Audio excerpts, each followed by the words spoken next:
It's funny, because after the two losses to Los Angeles, Louis, Yeah. the team went 12-2.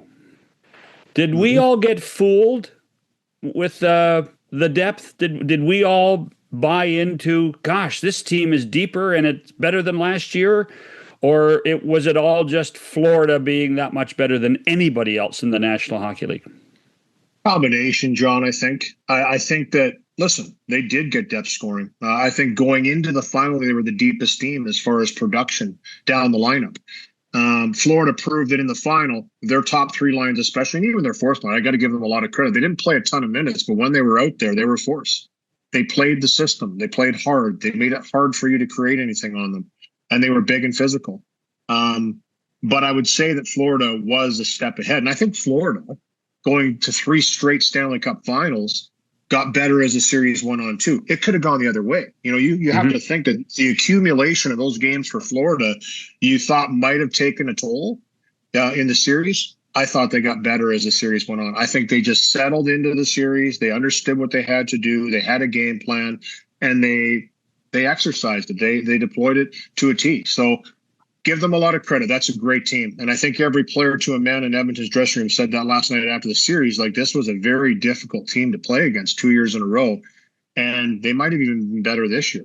With Seth Jones in the back end coming in and having the impact he had, logging the minutes that he logged, with Brad Marchand coming on, having 10 goals in the playoffs and 6 in the final. Are you kidding me? That's a third-line player having that production. That top 3 lines and that third line especially, I just think, it punishes you when you made mistakes. And I think Chris Cuthbert mentioned it on the telecast. He said the 1-0 goal was the 14th time, and I believe the 2-0 goal was the 15th time that when the Edmonton Oilers turned the puck over, the Florida Panthers scored within 10 seconds of that turnover. I mean, if that doesn't tell you how you were getting punished for your mistakes, I don't know what does. But I do believe it was a valiant run. I didn't necessarily see this from Edmonton this year, I'll be honest. I don't think a lot of people did with what happened during the regular season, the adversity they faced going into the playoffs, the injuries they had. We hadn't even seen that lineup on day one of the playoffs. That was a completely new lineup they dressed for the first time in the season in game 1 of the playoffs, and it continued on where every time they injected a new player, that was the first time we saw that lineup in a game. So when you look at the injuries they had down the stretch, the way they had to rest certain players, McDavid and Draisaitl didn't play together for the last 14 games, I believe. That's pretty incredible. It's pretty incredible that they went in and had the run they did. It could have been over in the first round, like you said, John. It was 2-0 LA. They were up in both games 3 and 4 in the third period. Could have easily been 3-0 and 4-0 respectively. Series over, done. We'd be having a completely different conversation. But I think what it showed us about Edmonton, and I think this is the important point, they're a hard out too. This is a team that when their backs are against the wall, when they face adversity, they can win hockey games.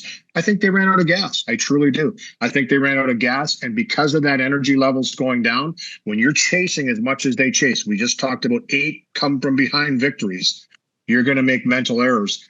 The Florida Panthers were unbelievable at punishing when they did.